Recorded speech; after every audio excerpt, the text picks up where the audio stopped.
اور جب اللہ سے دعا کرنا ہے تو ایک بڑی پیاری دعا جو اللہ کے پیارے رسول صلی اللہ علیہ وسلم نے اپنی بیوی اور ہم سب کی ماں حضرت عائشہ صدیقہ کو سکھائی ہے، وہ دعا آپ یاد کر لیں.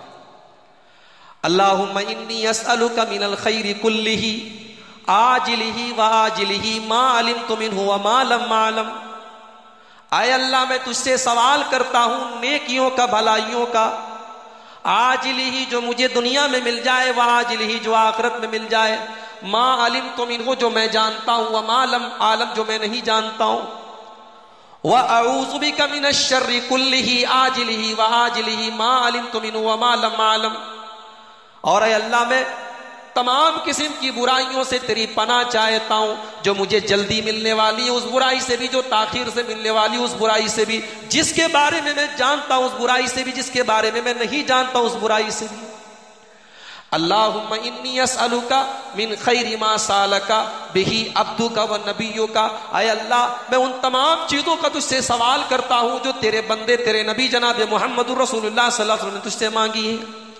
وَأَعُوذُ بِكَ مِن شَرِّ مَا آذَ بِهِ نبی عبدک و نبیک.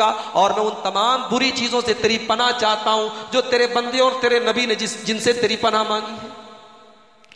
اللہم انی اسألک الجنہ وما قرب الیہا من قول او عمل.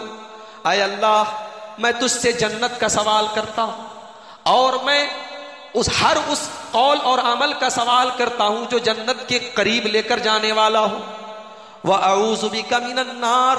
اور اے اللہ میں جہنم سے تیری پناہ چاہتا ہوں. وَمَا قَرَّبَ إِلَيْهَا مِن قَوْلٍ أَوْ عَمَلٍ. اور ہر اس قول اور عمل سے بھی تیری پناہ چاہتا ہوں جو جہنم کے قریب لے کر جانے والا ہو. وَأَسْأَلُكَ أَن تَجْعَلَ كُلَّ قَضَاءٍ قَضَيْتَهُ لِي خَيْرًا. اور اے اللہ میں تجھ سے دعا کرتا ہوں کہ میرے بارے میں تو جو بھی فیصلہ کرے اس فیصلے کو میرے حق میں بہتر کر دے. کتنی جامع دعا ہے. ابن ماجہ کتاب دعا کے اندر یہ حدیث موجود ہے. یہ دعا یاد کر لیجیے آپ اور اللہ سے یہ دعا کیجیے، اللہ سے یہ دعا مانگیے کہ اللہ ہمیں عمل کرنے کی توفیق دے.